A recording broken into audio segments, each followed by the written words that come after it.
Hello students, जय माता दी। आज हम करेंगे इनडेफिनेट प्रोनाउन। जैसा कि हमारा पार्ट ऑफ स्पीच चल रहा है उसमें नाउन के काइंड सारे ही कंप्लीट हो चुके हैं, तो आज हम करेंगे इनडेफिनेट प्रोनाउन। सबसे पहले हम इसे डेफिनेशन से क्लियर कर लेते हैं। An indefinite pronoun is a pronoun that refers to a person और a thing without being specific. यानी इनडेफिनेट प्रोनाउन, जैसा कि नाम से ही क्लियर हो रहा है, जो डेफिनेट ना हो तो वो इनडेफिनेट प्रोनाउन, हिंदी में जिसे कहते हैं अनिश्चयवाचक सर्वनाम। तो ये बिलोंग करते हैं एक ऐसी पर्सन पर, ऐसी थिंग्स पर जो कि स्पेसिफिक नहीं होती। इसे और क्लियर कर लेते हैं। इट मीन्स, इसका मतलब है indefinite pronouns refer to the person और things in a general way, यानी कि सामान्य रूप में होते हैं। वे जो अनिश्चित ही नहीं होते, अनिश्चित होते हैं, वे इनडेफिनेट प्रोनाउन होते हैं। अब इनडेफिनेट प्रोनाउन कौन कौन से होते हैं हम ये भी जान लेते हैं। Indefinite pronouns are each, one, none, some, somebody, anybody, nobody, everybody, other। तो ये सारे जो वर्ड्स मैंने अभी डिस्क्राइब किए हैं ये सब इनडेफिनेट प्रोनाउन होते हैं। अब क्वेश्चन होता है कि इनका यूज कैसे होता है। एवरीबडी मीन्स होता है प्रत्येक, नोबडी मीन्स होता है कोई नहीं। तो थोड़ा और हम इसे एक्सप्लेन कर लेते हैं। वन का यूज कहाँ होता है? वन मैंने आपको बताया ना, ये वन भी इनडेफिनेट प्रोनाउन है। तो वन का यूज कहाँ होता है?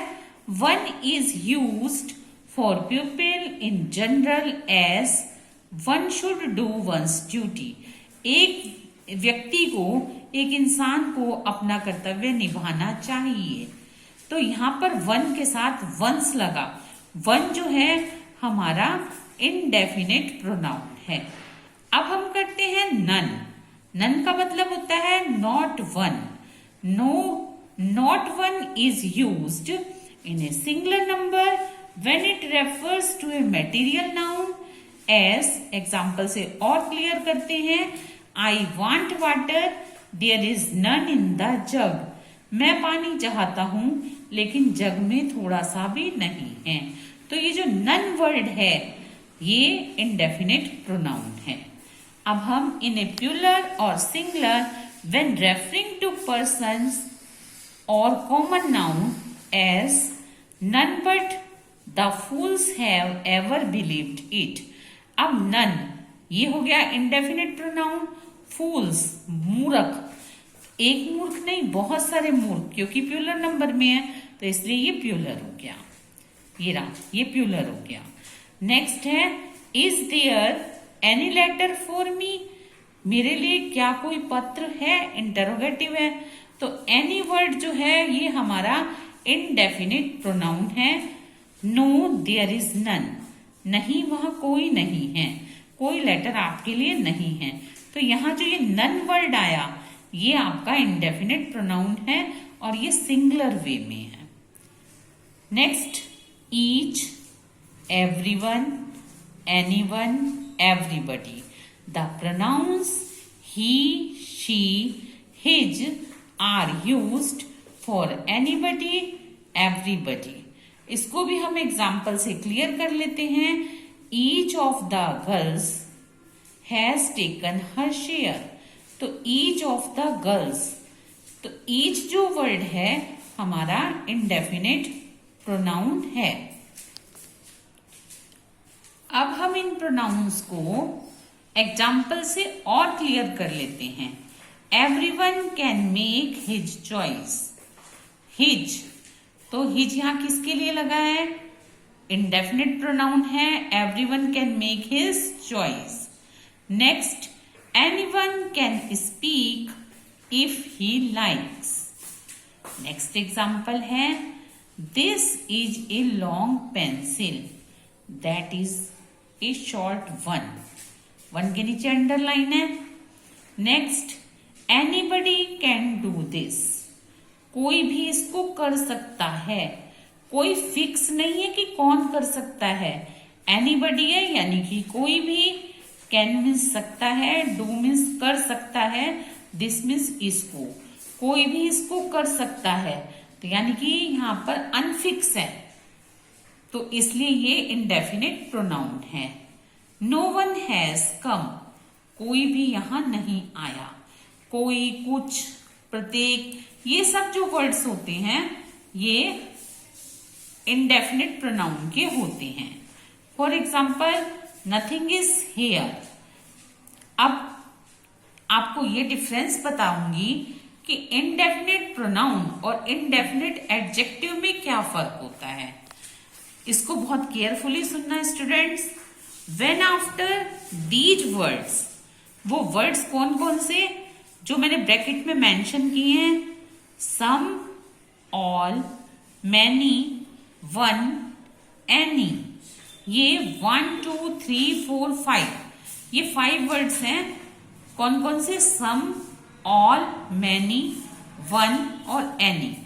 यदि ये सब वर्ड्स आए और इसके जस्ट बाद कोई भी नाउन आए, एनी नाउन इज यूज्ड, इसके जस्ट बाद कोई भी नाउन आए, इन 5 वर्ड्स के जस्ट बाद कोई भी नाउन आए, then it will indefinite adjective, तो यह इंडेफिनिट एडजेक्टिव होगा, इंडेफिनिट प्रोनाउन नहीं होगा। ये डिफरेंस है। इसको भी हम एग्जाम्पल से क्लियर कर लेते हैं। Some boys are good. अब सम वर्ड देखो, इन 5 वर्ड्स को आपको याद करना है, सम, ऑल, मैनी, वन, एनी। तो अब जो है सम वर्ड आया और इसके बाद बॉयज नाउन है, ये आ गया, तो ये इंडेफिनिट एडजेक्टिव हो गया, not indefinite pronoun. Some boys are good, some के बाद बॉयज नाउन आ गया, इसलिए इंडेफिनिट एडजेक्टिव हो गया। और क्लियर करते हैं नेक्स्ट एग्जांपल से। All things have their own value. अब थिंग्स ये भी नाउन है, ऑल जो है इन 5 वर्ड्स में है जो मैंने ऊपर मेंशन किए हैं। तो all things have their own value, things noun all के जस्ट बाद आ गया, इसलिए ये इंडेफिनिट एडजेक्टिव है, इंडेफिनिट प्रोनाउन नहीं है। स्टूडेंट्स, मैंने आपको डिफरेंस भी क्लियर कर दिया between indefinite pronoun and indefinite adjective. तो स्टूडेंट्स, ये था इंडेफिनिट प्रोनाउन। अब हम इसके कुछ प्रैक्टिस सेंटेंस भी देख लेते हैं जो आपको प्रैक्टिस करने हैं, ताकि आपको इसका कॉन्सेप्ट और क्लियर हो सके। फिलअप फॉर्म में है इंडेफिनिट प्रोनाउन, स्टार्टिंग में dash, should do one's duty. यहां पर आपको स्टार्टिंग में इंडेफिनिट प्रोनाउन से फिलअप करना है। नेक्स्ट सेंटेंस है आर बोर्न ग्रेट, तो आपको स्टार्टिंग में ही इंडेफिनिट प्रोनाउन से फिलअप करना है। नेक्स्ट है I want milk, there is, फिर डैश, इन द जग। आपको यहां पर इंडेफिनिट प्रोनाउन फिल करना है। नेक्स्ट है स्टार्टिंग में कैन मेक ए मिस्टेक, यहां पर भी आपको इंडेफिनिट प्रोनाउन फिल करना है। Try to be good too, फिर यहां पर आपको इंडेफिनिट प्रोनाउन फिल करना है।